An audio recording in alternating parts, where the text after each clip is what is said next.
김용민 TV 시청자 여러분, 을사년 새해가 밝았습니다. 새해에는 가짜 뉴스가 수거되고 남을 가스라이팅해서 돈 버는 모든 악랄한 의도가 처단되고 민주주의를 짓밟는 친위 쿠데타는 뿌리부터 척결되기를 바랍니다. 이 모든 악령을 케이블 타이로 묶고 야구 방망이로 흠씬 두들겨 패고 싶은 저는 김용민입니다. 윤석열은 새해에 수감이 돼서 술을 못 마셔 몸 건강이 회복되고, 사악한 스마트폰을 못 만져서 극우 유튜브를 끊고 마침내 정신 건강을 회복하고, 사악한 마누라를 더 이상 만나지 못해서, 즉 그녀도 감옥에 가서 가스라이팅에서 헤어나오고 일개 재소자로 추락함으로써 본인의 망측한 권력 중독을 성찰하고 수감된 존재 그 자체로 역사의 심판을 받으면, 국민의 심판을 받으면 이 꼬라지가 된다라는 상징이 돼서 K민주주의의 성과물이 되고, 그렇게 해서 만인이 행복한 한 해가 돼야 하겠습니다. 정의가 평화와 입을 맞추고 사랑이 생동하는 을사년이 되기를 염원합니다. 그래서 이 시간은 2025년 우리 정치 전망을 해보려고 합니다. 새해 우리는 겹겹이 난관이 쌓여 있습니다. 헌정사상 처음으로 현직 대통령이 내란을 일으켜서 체포영장이 발부된 채 2025년이 시작됐습니다. 내란범 윤석열은 그동안 고위공직자범죄수사처에 내란죄 수사 권한이 너희에게 없다. 그렇기 때문에 너희가 아무리 출석 요구를 해도 나갈 수 없다. 이랬단 말이죠. 그런데 법원이 까불지 말고 공수처가 청구한 영장대로 조사에 협조하라, 이렇게 판단을 내렸습니다. 더 이상 수사에 불응할 명분이 없는 것이죠. 법원이 발부한 영장에 대해서 2025년 1월 1일 오늘 윤석열 쪽은 불법이며 무효다, 이렇게 나오고 있습니다. 정말 법치를 부정하는 무도하기 짝이 없는 행태입니다. 공수처는 속히 영장을 집행할 흐름인데요. 만약 경호처를 통해서 물리적 저항을 한다면 그 경호원들 1000원 현장 체포가 가능합니다. 당연히 공무원 지위가 박탈되고요. 공무원 연금 못 받는 것은 물론이고 내란 잔당으로 몰려서 처참한 말로를 만나게 될 것입니다. 그 정도가 되도록 윤석열과 의리를 지킬까요? 의문입니다. 자, 빨리 탄핵이 조기에 마무리돼서 이 불확실성을 제거하는 것이 대한민국을 살리는 첫걸음이 될 것입니다.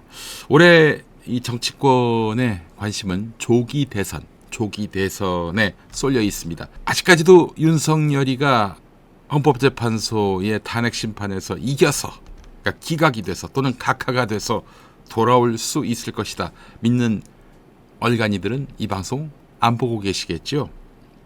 올해 아무리 늦어도 8월에는 대선이 치러집니다. 그걸 전제로 해서 올해 전국 전망을 해보려고 하는데요.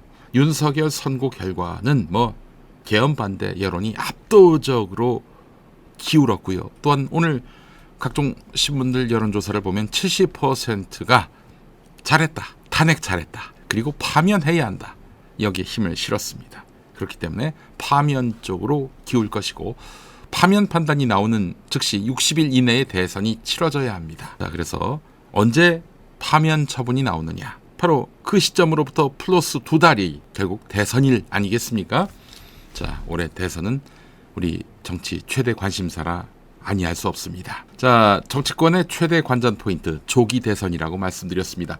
현행법상 헌법재판소는 탄핵 심판 사건 접수 후 180일 안에 선고해야 하는데, 그렇다면 6월 안으로 선고를 해야 하는 것입니다. 최상목 대통령 권한 대행, 여야가 추천한 헌법재판관 조한창 정계선 후보를 한 명씩 임명했습니다. 지금까지는 6명이었는데 2명이 추가됨으로써 이제 8명 체제가 됐습니다. 마은혁 후보, 야당이 추천한 마은혁 후보는 임명하지 않았지만은 여러분 이거 뭐 별 걱정 안 하셔도 됩니다. 우원식 국회의장이요 권한쟁의 심판 청구를 검토하고 있는데 곧 실행에 옮길 것 같습니다. 이렇게 되면은 어떻게 되느냐? 헌법재판소가 마은혁 재판관 후보 지금 최상목 대행이 임명을 거부하고 있지만 헌법재판관 맞다 이렇게 판단을 조기에 내린다면 마은혁 재판관 역시 구인 체제의 헌법재판소에서 윤석열 탄핵 심판 최종 처분에 참여할 수 있게 되는 것입니다. 잘 아시는 대로 2명의 헌법재판관이 오는 4월에 임기가 만료됩니다. 그렇다면은 2명이 그만두기 전에 4월 이전에 아마도 탄핵 심판 결과가 나오지 않겠는가 이렇게 예측하는 것이 합리적입니다. 사실 논점이란 게 거의 없어요. 그리고 우리가 텔레비전 화면을 통해서 본 것만으로도 차고 넘칩니다. 지금 검찰이 확보하고 있는 증거까지 더해진다면 1월 안으로 결론 나올 수도 있겠다 보시는 분들도 있더라고요. 1월에 결론 나오면 여러분 3월에 대선입니다. 3월에 대선이에요. 8월까지 갈 것도 없습니다. 말씀드린 대로 탄핵 심판이 인용되면은 60일 이내에 대선이 치러지는데 아무리 늦어도 8월 중순 전에 대선이 열립니다. 왜 그러느냐? 12월 14일에 탄핵 소추 의결서가 접수됐잖아요. 그러면 그로부터 6개월 후가 언제입니까? 6월 14일이란 말이죠. 6월 14일에 만약에 꽉 채워서 판단이 나오면 8월 14일에 대선이 있게 되는 것입니다. 근데 재판부가 심리 기간을 꽉 채울 것이라고 보는 관측은 많지 않습니다. 앞서서 헌법재판소는 대통령 직무가 정지된 상황을 고려해서 집중 심리로 선고를 앞당기겠다 이렇게 밝혀왔습니다. 사실 노무현 전 대통령은 63일, 박근혜 전 대통령은 91일 걸렸습니다. 그렇기 때문에 아마도 4월에 2명의 헌법재판관이 임기를 끝내기 전에 헌법재판소에서 판단을 내리지 않겠는가. 늦어도 4월 중순 이전에는 나오지 않겠는가. 4월 중순까지 꽉 채운들 6월 중순이면 대선이 있게 됩니다. 네, 올 상반기 안에 조기 대선이 치러지게 될 가능성이 매우 짙어집니다. 대선 예상 시기와 관련해서 이렇게 보는 분들도 있더라고요. 한정없이 늘어지게 되면은 이재명 대표에 대한 현재 재판 8개 사건 12개 혐의 5개 재판을 지금 받고 있어요. 윤석열이가 끈앞을 검찰을 시켜서 하여간 먼지 털듯이 이재명 대표를 털어서 5개 재판을 지금 벌이고 있는데 이 중에 2개가 지금 2심에 올라가는 상황이죠. 하나는 유죄, 하나는 무죄. 이 2개가 결국 이 헌법재판 판결 이전에 결론이 나느냐 이게 관건이 되겠죠. 그런데 아무리 봐도 헌법재판소 판단은 6월까지 갈 것 같지 않고요. 늦어도 4월까지인데 4월 안으로 최종심 판결이 나올 수 있을까요? 불가능할 겁니다. 헌법재판소의 판단이 나오면 바로 대선 아니겠습니까? 대선 때는 판결을 못합니다. 그러면은 한 4월까지는 최종심이 나와야 이재명 대표가 이번 대선에 참여하느냐 마느냐 이게 결판 날 텐데 4월 안으로 나올 가능성은 매우 희박해 보입니다. 따라서 이번 대선에 이재명 대표가 출마하는 것은 거의 기정사실로 보는 것이 합리적입니다. 자, 그렇다면 어떻습니까? 오늘 종합일간지 대표적으로 대선 후보 여론조사를 한 신문이 경향신문, 동아일보, 중앙일보인데요. 그야말로 일극체제입니다. 일극체제. 일극은 바로 이재명 더불어민주당 대표를 말하는 것입니다. 자, 일단 그 이전에 오늘 여론조사에서 또 하나의 뷰포인트가 바로 윤석열을 탄핵해야 하느냐, 즉 파면해야 하느냐 이 부분인데 정말 약속이나 한 듯 경향, 동아, 중앙 모두 10명 중에 7명이 파면해야 한다 이렇게 답을 했습니다. 네, 여론조사를 의뢰한 언론사 성향과 상관이 없습니다. 10명 중 7명, 70%입니다. 이런 여론의 뒷받침이라면 헌법재판소가 여기에 반하는 결론 내리기가 쉽지 않을 뿐더러 또한 파면 결정을 내려도 조금 더 부담감이 없겠죠.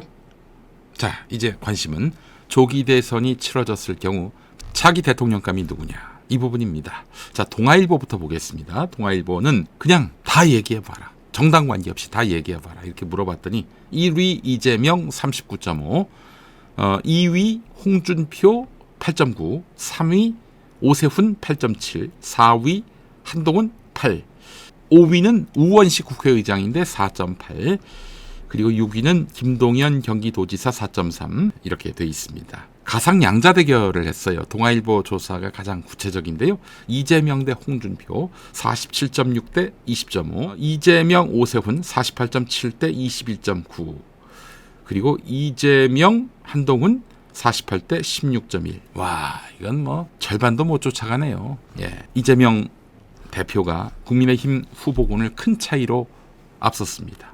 중앙일보 신년 여론조사를 보겠습니다. 이재명 35%로 1위를 차지했습니다. 홍준표 8, 한동훈 6, 오세훈 5, 우원식 4, 김동연 2, 유승민 2, 안철수 2 이렇게 나왔습니다. 와, 이건 4배에서 5배 격차네요. 1, 2위 격차가. 네.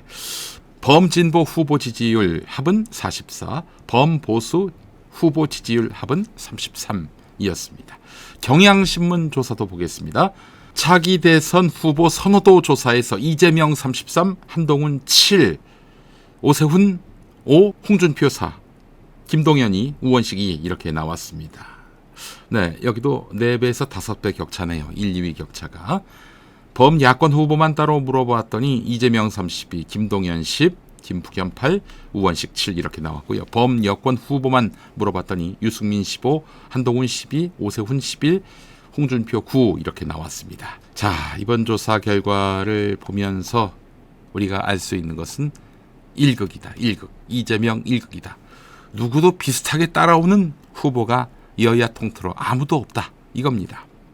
네. 이재명 대표를 상대할 수 있는 인물은 없습니다. 이재명이 상수라고 봐야 되는 것입니다. 그렇기 때문에 이제 이재명 대표의 대선 당선까지 남은 변수는 이재명 대표가 작년 1월 2일 같은 테러를 당하지 않는 것, 이것만 남은 게 아닌가 하는 이야기가 우스갯처럼 나오고 있습니다. 말씀드린 대로 이재명 대표는 1강 체제를 확고히 구축하고 있습니다. 어떻게 이런 구도가 됐는가? 한번 그 뿌리를 따져봤습니다. 대선 후보 시절 2021년 10월부터 거슬러 올라가 보겠습니다. 한국갤럽 조사를 보면은 20%대 박스권에 갇혀 있었습니다. 대선 패배 후 인천 계양을 보궐선거 나간다고 했을 때 여기저기서 비난의 손가락질을 했었죠. 당시 민주당은 또 수박들 천지였고요. 그때 지지율이 15%까지 곤두박질 쳤습니다. 대선 패배의 책임도 아마 졌겠죠. 15%까지 떨어졌는데 민주당 대표 선출 직후 2022년 9월 첫째 주에는 27%까지 올라갔습니다. 그러나 이후에 엄청나게 많은 윤석열 검찰의 수사, 기소가 이어졌죠. 악마화 이미지가 더 씌워졌습니다. 그래서 20%대 초반 박스권을 벗어나지 못했습니다. 그런데 당대표 2기가 시작된 2023년 9월부터 이재명 대표 지지율은 치솟기 시작합니다. 윤석열 지지율이 곤두박질 치면서 거기에 거의 비례하듯 이재명 대표의 지지율이 치솟았습니다. 윤석열 지지율이 20%대 턱걸이를 시작했고 10월 말부터는 10%대로 무너졌지요. 한동훈 대표도 보수층의 지지도가 줄어들면서 당대표 선출 직후에 19%에서 14%, 11%, 5%로까지 뚝뚝 떨어졌습니다. 이건 한국갤럽 조사 결과를 보고 말씀을 드리는 겁니다. 이렇게 여권이 지지멸렬한 사이에 이재명 대표의 선호도는 쭉쭉 올라갔고요. 그렇게 해서 오늘 보다시피 동아일보 같은 경우 무려 39.5%의 지지율을 나타냈습니다. 다자구도에서 말입니다. 자, 그렇다면 이제 조기 대선이 치러진 2017년 상황과 한번 비교해 볼 필요가 있을 것 같아요. 한국갤럽은 2016년 박근혜 탄핵 전국 때도 차기 정치 지도자 선호도를 조사했는데 당시는 지금과 달리 이름을 불러주고 선택하는 방식이었기 때문에 지금보다는 지지율이 더 붙었을 수 있다. 이렇게 볼 수 있겠죠. 자, 박근혜 탄핵 소추 국회 가결 직전 2016년 12월 둘째 주 조사를 보면은 문재인, 반기문 각 20%, 이재명 18, 안철수 8, 안희정 5, 박원순 3, 손학규 3, 유승민 3 이렇게 나왔습니다. 가결이 되고 한 달 뒤 2017년 1월 조사를 했더니 문재인 31, 반기문 20, 이재명 12, 안철수 7, 안희정 6 이렇게 나왔습니다. 자, 윤석열 탄핵안 가결 직후에 한국갤럽 조사를 보니까 이재명 37 이렇게 나왔습니다. 이때는 그냥 이름 말씀해 보세요. 우리가 보기를 일러드리겠습니다가 아니라 아시는 사람 얘기해 보세요. 이런 조사를 했는데도 37로 나왔어요. 후보를 불러줬던 2017년에는 그때 문재인 30일 이렇게 나왔거든요. 만약에 그때도 이름 대보세요 이렇게 했다면 30일보다는 적게 나오지 않았겠어요? 지금은 이름 대보세요 했는데 37이 나왔어요. 한국갤럽 조사 결과. 자, 지금 이재명 대표의 지역별 정치 성향별 지지 기반은 탄탄한 편입니다. 서울, 인천, 경기, 광주, 전라, 대전, 세종, 충청 등에서 1위를 기록하고 있고 보수층이 많은 부산, 울산, 경남과 대구, 경북에서도 여권 후보를 압도하는 지지를 지금 보이고 있습니다. 자, 수도권, 호남, 아울러 충청, 영남에까지도 지지 기반이 상당하다. 그렇다면은 전국에 골고루 예, 이거는 오세훈 유행어인데 골고루 지지를 받고 있는 이런 형국에서는 경쟁할 다른 후보가 없다는 점이 확인이 됩니다. 자, 그렇다면은 보수의 대항마는 없을까?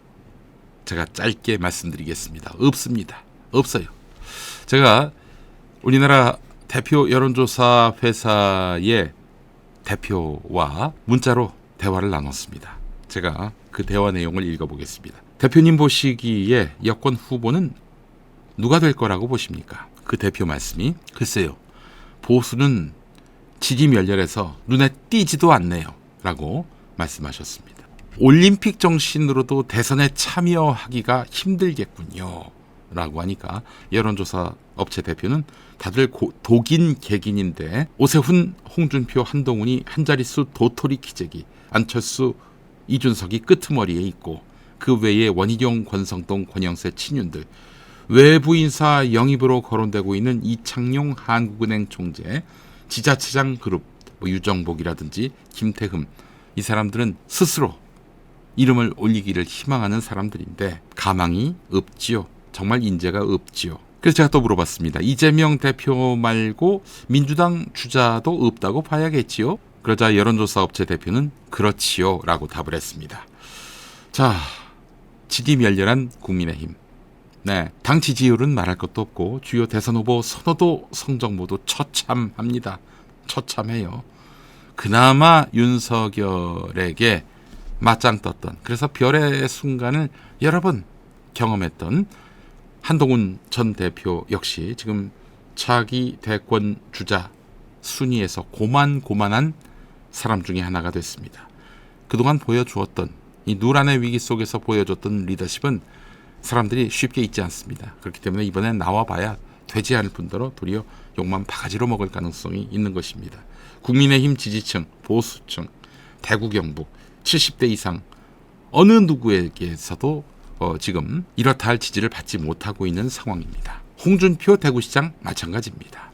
오세훈 서울시장 마찬가지입니다. 게다가 오세훈 그리고 홍준표, 이 사람들은 지금 명태균 리스크, 이걸 극복해야 하는 과제에 놓여 있습니다. 현재 검찰이 윤석열 부부와 명태균의 대화 내용이 담긴 이른바 황금폰을 입수해서 수사하고 있는데, 명태균이 국민의힘 공천 개입에 가담한 것뿐만 아니라 대우조선 파업 강경 대응 등 국정에도 개입한 의혹이 포착이 됐는데, 윤석열 정권에서 그래도 위세를 떨쳤던 그 시기에 공천 받았던, 아무래도 윤석열과 김건희와 가깝게 지내면서 받은 공천 아니겠습니까? 그 위법성을 들여다보는 와중이란 말이죠. 어떤 결과가 나오느냐에 따라서 이들이 야심차게 대선을 준비한다 하더라도 중도에 브레이크가 걸릴 가능성이 있습니다.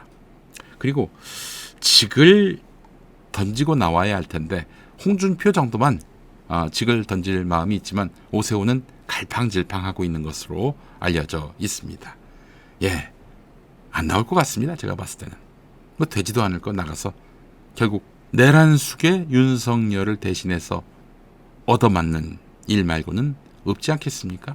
어떤 의미 있고 가치 있는 그런 결과를 얻어내서 다음 도전에 어떤 기반으로 삼을 만한 성과가 나올 수 있을지 불투명하단 말이죠. 네, 이번 대선은 한마디로 말해서 지난 20대 대통령 선거의 연장전이다 라고 보시면 될 것 같습니다. 지난 대선 결과 제가 처음부터 끝까지 얘기했습니다만 검찰 쿠데타에 의한 집권이었다 라고 저는 규정합니다. 쿠데타를 당한 문재인 정권도 문제라고 제가 누차 말씀드렸습니다만 쿠데타를 획책한 내란의 수괴, 이미 12월 3일 내란 그 이전에 윤석열은 검찰 권력을 동원해서 내란을 1차로 벌인 바가 있습니다. 이자에 대한 헌법적 민주공화국의 주권자의 이름으로 심판이 내려지게 되는 것이죠. 네, 그래서 2022년 3월 9일에 있었던 대선, 잘못된 부당한 결과가 나왔던 그 대선을 백지화하고 새로 20대 대통령 선거를 치르는 것이라 말할 수 있을 것입니다. 이번 대선은 대한민국의 미래를 결정할 수 있는 매우 중요한 선거입니다. 윤석열이가 파면되면 아마 세계는 대한민국 민주주의에 다시 한번 박수를 보낼 것입니다. 그로부터 2달 지나서 있게 될 대선은 이제 누가 당선되느냐도 관건이지만 당선된 이후 그가 어떤 나라를 만들어 가느냐, 또 이번 12월 3일 내란 진압의 성패를 좌우하는 변수가 될 것입니다. 21세기 본의 아니게 연거푸 시민혁명을 이룩한 나라 대한민국, 이제 여명의 시기를 하루하루 앞당기고 있습니다.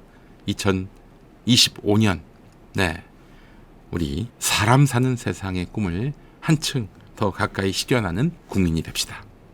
새해 여러분과 함께 보람찬 한 해가 되도록 열심히 달리겠습니다.